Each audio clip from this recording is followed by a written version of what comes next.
No mundo da política, as alianças, amizades entre líderes costumam carregar significados profundos, quebrando fronteiras e marca momentos históricos. Uma dessas relações é Jair Bolsonaro e Trump. Em uma entrevista exclusiva à revista Oeste, conduzida pelo Pavinato, o ex-presidente Jair Bolsonaro abriu o coração sobre a sua amizade com Trump e a tristeza de não poder estar presente à posse do líder americano. Bolsonaro desabafa sobre os laços construídos ao longo dos anos, os desafios enfrentados no cenário político e o impacto emocional de ver sua presença barrada em um evento tão significativo e tão importante. O que realmente está por trás dessa história? Acompanhe agora e descubra. Fiz uma amizade rapidamente com o Donald Trump enquanto presidente, certo?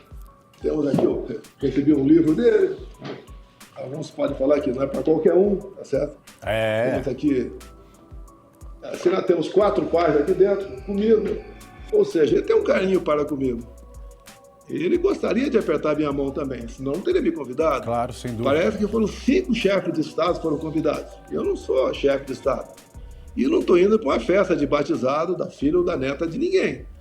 É um evento, né, de posse da maior democracia do mundo, do mais rico país do mundo, que tem um PIB 13 vezes maior do que o nosso, ou 14. E é o país bélico mais forte do mundo. Exato. Muitos achavam que a Rússia, né, não teria problemas com a Ucrânia. Quando foi para a prática, nós vimos que tiveram problema. O americano não tem problema. Como, dado as devidas proporções, o exército de Israel também é um exército poderosíssimo. E entendo que tem na sua força mais a sua inteligência, diferentemente aqui do nosso Brasil, aqui, porque não recorria às inteligências que resolviam alguma coisa, porque não dava o devido retorno, nem as inteligências militares, deixa bem claro. Essa, então, nem se fala. Né? Foi algo decepcionante para mim, quando comecei a conhecer as inteligências da Marinha, do Exército, da Aeronáutica. É um pouco de positivo para dar Marinha aí, tá? Mas o resto aqui, a gente não é um país que pode ser levado a sério tocante à inteligência, diferentemente de alguns países pelo mundo, tá? Como, por exemplo, um fato... Talvez não vai ser novidade para 99% das pessoas. Quando eu fazia certas bilaterais, era um presidente e a sua equipe de um lado, o outro presidente e a equipe do outro. Eu percebi que alguns raros países tinham 2 ou 3 pessoas que ficavam um pouco mais à retaguarda, com uma fisionomia diferente. Não é, por favor, não estou discriminando ninguém, mas com uma cara diferente. O Itamaraty não me disse o que era. Itamaraty contaminado, totalmente contaminado o Itamaraty. Teria uma postura diferente do Itamaraty se um dia voltasse à presidência da República. Mas aquelas pessoas que estavam com uma aparência diferente faziam a leitura facial de você. Então eles informavam o devido chefe se você estava mentindo ou não naquele momento. Assim como tem países que tem 2 intérpretes que não se conhecem, não se falam, porque jamais o chefe de Estado desse país vai ser traído por um erro ou por uma vontade, né? Claro. De um dos intérpretes. Então isso é país sério, isso é inteligência. Isso é um país, como você vê alguns, que não tem nada, não tem agricultura, não tem recursos minerais, não tem nada, e o povo tem uma vida muito, mas muito melhor do que nós. E o país, o nosso Brasil aqui, tem como realmente ser uma grande nação. Mas esse espírito, esse futuro presidente, que podemos ter, né, a partir de 27, não sei quem vai ser. E eu mantenho a minha vontade de disputar a presidência até o último momento. Estou preparado. Olha, nós vamos... coisas diferentes. Nós vamos entrar nesse assunto na sequência, mas eu quero aproveitar 2 pontos, inclusive os Estados Unidos, além de ser a maior democracia do mundo, é a maior potência bélica do mundo. Israel tem tudo para ser porque é o país que desenvolve mais tecnologias bélicas do mundo. E o Brasil, ultimamente, tem se alinhado a todos, menos aos Estados Unidos e ao Estado de Israel. Antes da gente falar de reeleição, o professor Marcelo Suano quer tirar uma dúvida dessa questão diplomática, presidente. Professor. Presidente, uma boa tarde para o senhor.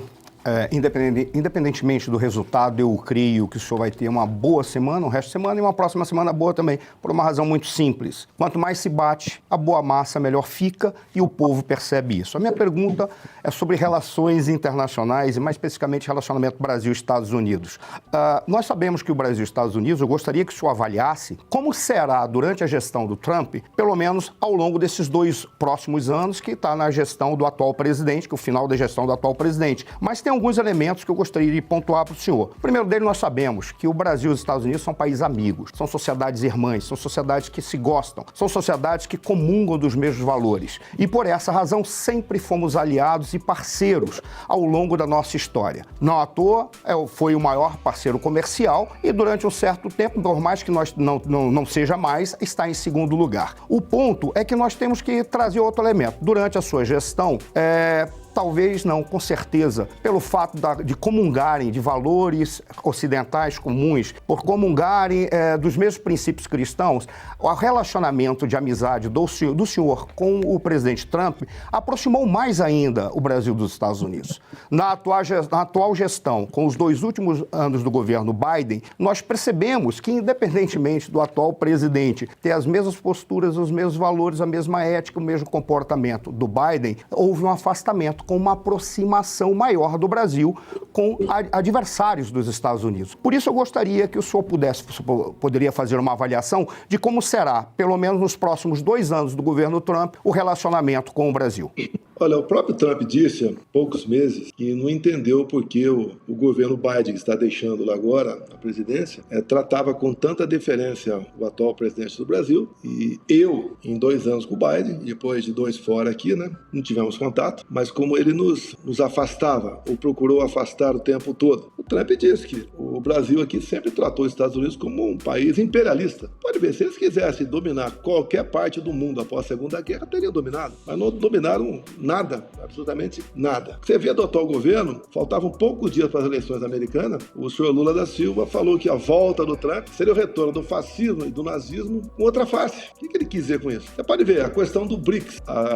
Teve uma reunião na Rússia e poucos dias antes houve aquele acidente do Lula, que teria caído no banheiro cortando unhas do pé. Ele acabou não indo. Bem, desceu na Rússia de avião o Nicolás Maduro. Tá? Parece que esse acidente foi bom para o Lula, né? Evitou encontrar-se com ele lá. E lá, no BRICS, formularam convites para outros países, além da própria Venezuela, também o Irã. Você pode ver, por ocasião das eleições de 22, eu não pude falar no horário eleitoral gratuito, eu sei que atingiria poucas pessoas, mas, por exemplo, em 2009, Lula estava na capital do Irã e foi lá dar um testemunho de que aquele país que tinha à frente o Ahmadinejad poderia enriquecer o urânio acima de 20%, porque era para fins pacíficos. Eu não pude mostrar essa aproximação do Lula, por exemplo, com Ortega, lá na Nicarágua, um país onde a religião praticamente deixou de existir. Padres foram presos e freiras foram expulsas de lá. A gente não podia mostrar, então, essa aproximação de Lula com terroristas, né? O Lula, por exemplo,